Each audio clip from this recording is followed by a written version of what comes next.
Why are people leaving places like the UK, places like Canada, places like the United States? There's always reasons. And I've spoke to many expats as I don't live in any of these countries anymore. And I can tell you that the number one reason that comes up time and time again is actually healthcare. That is why they are leaving, because it doesn't matter if you're in the United States and it's just healthcare could bankrupt you. That is the reality. Or you're in Canada, where you could be on a wait list and die on that waiting list waiting for healthcare. People are just waking up to that and realizing, and especially those older people, those people with assets, they know that they can just leave and get out of there. And they're also looking at the crazy appreciation that they've seen. In many countries like the United States, the UK and Canada, they have seen massive appreciation in their home values. And the only way that they can unlock and tap into that home equity is by leaving the country or getting a home equity loan, which is an incredibly risky thing to do, and you'll likely lose thousands and thousands, if not even lose your home altogether. So more and more people are looking for the exit door because they have realized that these public healthcare systems, these private healthcare systems, they're absolutely terrible in the West, and they are really the worst examples of healthcare models because it's either public or it's either private, and it's very rarely a combination of them both, and they're usually massively inefficient, which is driven by the massive amount of government intervention. I mean, I don't need to tell you that the United States spends more money on healthcare per person than most countries in the world. And when you think about the fact that they don't even have a public healthcare model, it makes zero sense. And then you've got places like Canada that are just so inefficient at doing anything that those healthcare systems are just falling apart and they're breaking down. But when you go to places like Colombia or you look at places like Turkey, those are places that are booming. Those are places where medical tourism is on the rise massively, and it's because of this move. It's because healthcare is such a big problem in Western countries and people want to get away from that, especially as they age, especially as they're more likely to use it. And it's absolutely hilarious when you think about it, because you work your whole life paying into this system that is meant to give you this healthcare, and then when the time comes that you actually have to use that healthcare, guess what? It's either going to bankrupt you or it's not available. And that doesn't have to be the case. A lot of people are just leaving. And let's play out this scenario. Let's say you've got somebody who lives in Vermont and they're selling their house for $500,000. So they get that $500,000. They then leave the country. They go somewhere else. They buy a house for like $150,000, $200,000, a modest house. And then they've got that $300,000. They've got $300,000 more than they had, which they can then put into their stock portfolio, their investments, or whatever it is to give them cash flow to then live and top up their retirement. And that's what so many people are doing right now. It's unbelievable. A lot of these people are the ones who own these massive houses that none of the average people can actually afford, and they've seen this huge appreciation. Those people smartly are taking their cash, they're going somewhere else. And the second reason why people are leaving is the cost of living. The cost of living has absolutely skyrocketed in places like the United States, places like Canada, places like the UK. I mean, I can remember like 3-4 years ago, I visited the United States and I'd just been in Canada, and I looked at the grocery prices in the United States and I couldn't believe how the United States was now more expensive when you did the conversion than Canada for groceries. I mean, it was just mind-blowing to me. But the United States has become incredibly expensive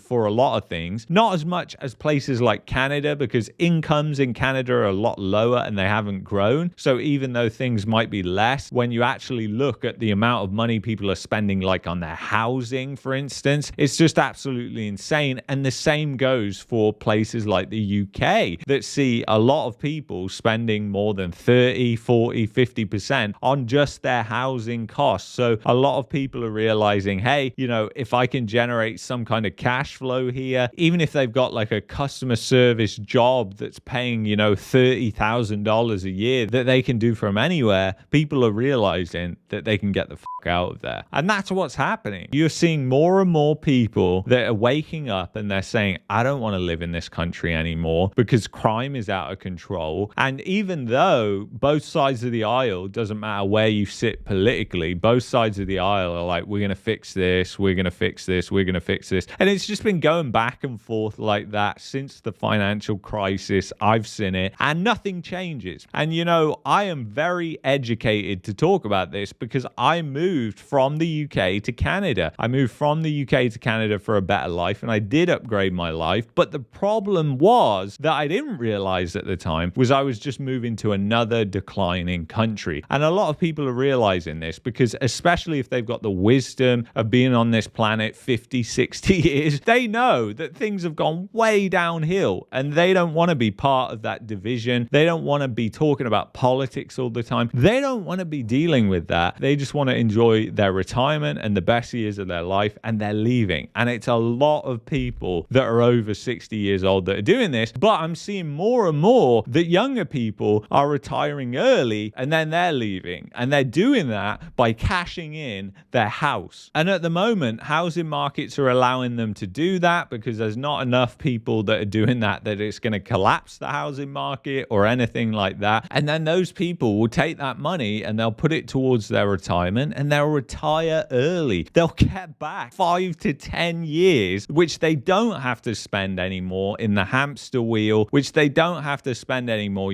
having 2-4 weeks vacation per year. They can live in a vacation destination. Now, the real reality of what goes on is that this is just increasing because you are seeing a declining amount of people that can now afford to maintain residences in two places. So in the past, in the United States and Canada, you would have snowbirds. People in the north, they would go to the south for the winters. And this was common when people got older. But now that is becoming very difficult to do. People cannot afford to pay the taxes in that country and then have another residence in another country and also be trying to maintain and live in two different countries. It's just not happening anymore, and that is declining more and more. So the snowbird is being wiped out and it's being replaced by the tropical bird, and this bird is just staying right in the tropics and they're not going back. And that is a very different thing because you have to think a lot of the wealth actually is with the people who are retiring. It's in the older age bracket, and those people have a lot of the wealth. They have the assets. They've built them up over their whole entire life of working, and now they get to retirement. They're going to spend that money. They're going to live life a little bit better, and they decide to move to another country. And a lot of people may look down on those people and say, wow, those people moving to Mexico, they're driving up the cost of living. But,